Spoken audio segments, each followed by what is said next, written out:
Mirë, jemi bashkë këtu në bllokun e fundit programit për ditën e sotme këtu në Kosova Today. Sot me 13 mars janë bërë 6 vjet kur pandemia COVID-19 arriti në Kosovë.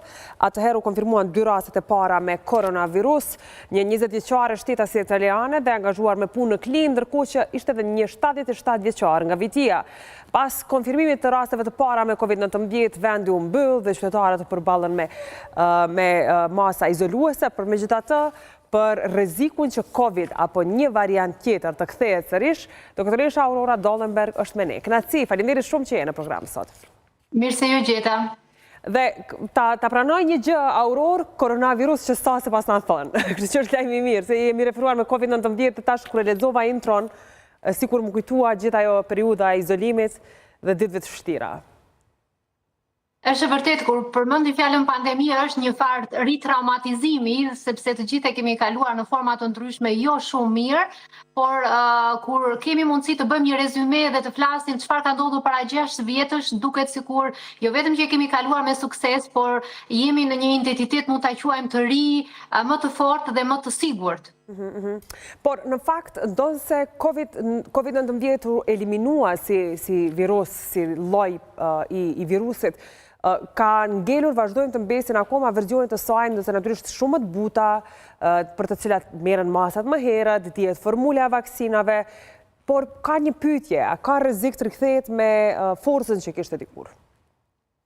Pandemit janë pjesë e zhvillimit, mund ta quajmë infekciologjik të njerëzimit. Kemi pasur pandemit që nga gripi të dërit, të pulave, pandemia nga koronavirusi, pra pandemit janë të paevitueshme dhe i takojnë njerëzimit dhe sidomos në korat që jetojmë të globalizimit, ku udhëtimet janë të pandalura, ku nuk ka një kufi gjeografik për infekcionet, sidomos ato virusale, patjetër që nuk mund të përjashtojmë mundësinë e epidemive që janë më të shpeshta dhe në rastet më të egzageruara nëse virusi është shumë infekcioz, siç ishte para 6 vjetës Covidi dhe ishte komplet i panjohur.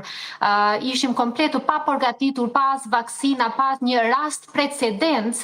Atëherë kjo ishte dhe ajo dobësia kryesore që pati shëndeti publik ose njerëzimi për ta kufizuar këtë virus. Prandaj ne nuk mund t'ja përjashtojmë asnjëherë një rrezik për një pandemi të mundshme, por ato që ne përjashtojmë në këto momente që flasin është faktin që nuk jemi më të para të papërgatitur, sepse pandemit atyre përmasave që të jemi në 100 vjeçarin e fundit, të jemi të sinqert nuk e kemi përjetuar si njerëzim, prandaj edhe këto 3 vite të plota pandemi dhe pastaj 3 vite të tjera tani që jemi duke e vëzhguar efektet afatgjata, pasojat e pandemisë, sa trupore edhe psikologjike, të gjitha këto na kanë bërë, mund ta quajmë edhe një deri diku një mjeshtër në mënyrën e menaxhimit dhe mënyrën e kuptimit të pandemisë. Por cilat janë mësimet përpas kësaj në aspektin shëndetësor? Shoqëria nxorri mësime mjaftueshëm? Patjetër, dhe studimet që janë të shumta tani më pas pandemie kanë bërë rezume të shumta, të cilët kanë treguar që pandemia përfsos pasojave të rënda, mund ta quajmë me komplikacione, me shtrime spitalore dhe me shumë raste për fatin e keq të vdekjeve jo vetëm në radhët e shoqërisë civile, por edhe të personelit mjekësor. Mos ta harrojmë që rastet e para në Lombardi të Italisë, gjysma e spitalit ku u përhap koronavirusi, u shtruan vetë personeli mjekësor, u bën pacient dhe një përqindje lartë të tyre madje patën edhe exitus, pra humbje të jetës. Pra pandemia na tregoi që ishte një fillim shumë i vrullshëm, shumë i shpejt, që e bëri të qartë se sa të globalizuar, sa të rjetëzuar është njerëzimi në korat që jetojmë, dhe së dyti e bëri të qartë faktin që shkenca është rruga e vetme e sigurt se si mund të përballojmë me profesionalitet sfida të tilla mjekësore, sepse arritëm të vërtetonim si njerëz dhe si shkencëtar mbi të gjitha që në një kohë rekord të prodhonim një vaksinë që nuk e kishim pasur më përpara, pra një vaksinë komplet të re për një virus që nuk e njihnim fare. Pra këto sfida sfida të pandemisë vërtetuan dhe fuqitë që ka njerëzimi ku di të punoj bashkarisht, ku grupet shkencore të nacionaliteteve të ndryshme u bën bashkë, qoftë në kuadrin ose çadrën e OBSH-s, qoftë në çadrën e FDN-s pra të Amerikës.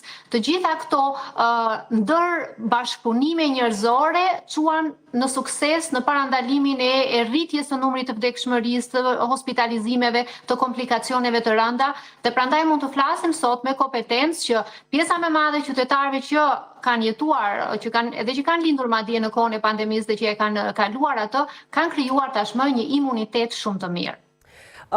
Natyrisht ka pasur më pas frikra të ndryshme nga vaksina, legjenda se që nga vaksinimi njerëzit kanë mbetur me pasoja, gjë që natyrisht unë nuk i besoj, natyrisht as ju si profesioniste, por për t'u hequr dilemat njerëzve, mund ta bëjmë edhe një mbasi një adresim në ato që vaksina është gjëja më e sigurt?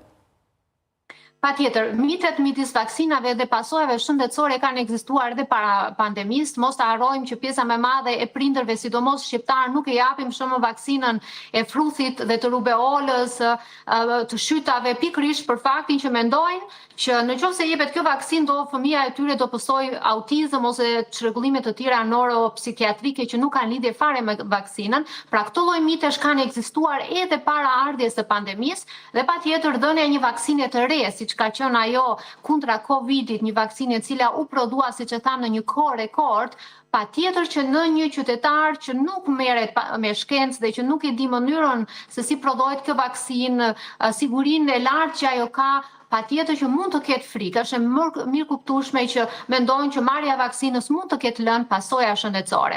Por janë bërë në nivel global, qoftë në kontinentin amerikan dhe në atë evropian, edhe në atë aziatik, janë bërë studime të mëdha, meta-analitike që quhen pra retrospektive, ku mlidhen një numër i mira qytetarësh që e kanë marrë vaksinën e Covidit dhe është vërtetuar definitivisht që nuk ka asnjë lidhje shkencore midis vaksinës dhe pasojave të ndryshme fizike që mund të jetë qoftë trombozat që u përmend në një periudhë të caktuar që ishin vetëm në raste të kufizuara ose çrregullime të funksionit të organeve të brendshme, të diabetit e të tjera. Pra, është e vërtetuar që vaksina vetëm stimulon trupin për të prodhuar antitrupat kundra asaj infekcioni në rastin konkret të Covidit dhe nuk ka efekte të tjera anësore. Afatgjata sidomos.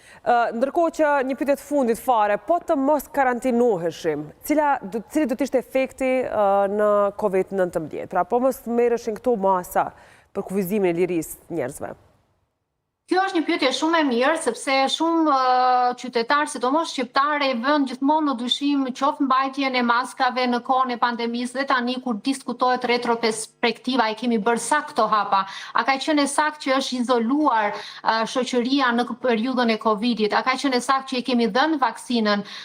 Edhe pse për fatkeqësisht në vendet shqipfolse u bën ndonjëherë me detyrim, gjë që në vendet evropiane nuk u zbatua vaksinimi i detyruar, përveç se aty në mënyrë imponimit me anë të përgjegjësisë individuale dhe shëndetit për të gjithë familjen ose shoqërinë, pra me anë të zgjedhjes së lirë. Në total të gjitha këto masa që u morën gjatë kohës së pandemisë kanë qenë më se të justifikueshme dhe të detyrueshme, të domosdoshme për faktin që kur kemi të bëjmë me infekcione, izolimi, që shedim, kur kemi një grip të thjeshtë, ne nuk i themi pacientit shkoni në punë, shkoni vizitoni ambiente publike që të ketë sa më shumë njerëz dhe kollituni aty që t'infektoni të gjithë. Gjithmonë e këshilloj pacientin që të ketë regjim shtrati, të qëndrojë izoluar nga pjesa tjetër e familjes, të mbuloj pjesën e frymarrjes, rrugës së frymarrjes, pra të gojës dhe të hundës në momentin që kollites. Pra këto janë rregulla që kanë ekzistuar para pandemisë dhe në momentet e një kërcënimi mund ta quajmë për gjithë shoqërinë, siç ishte pandemia, këto rregulla u bën një domosdoshmëri, qoftë higjiena e duarve që më përpara nuk i jepes sa shumë që rëndësi, por pam sa e rëndësishme ishte. Prandaj izolimi dhe kushtet higjienike që u zbatuan me korrektësi gjatë pandemisë na dhanë një mësim të mirë që duhet ta zbatojmë madje edhe për të ardhmen për të parandaluar një pandemi të re. Aurora, faleminderit shumë që ishe sot në program, për herë kënaqësi, urojmë shumë që të flasim vetëm për gjëra pozitive.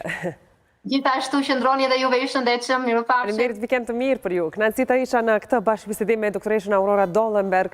Ne shkputemi të bashkë, takohemi të hënën ora 12:30 siç bëjmë zakonisht.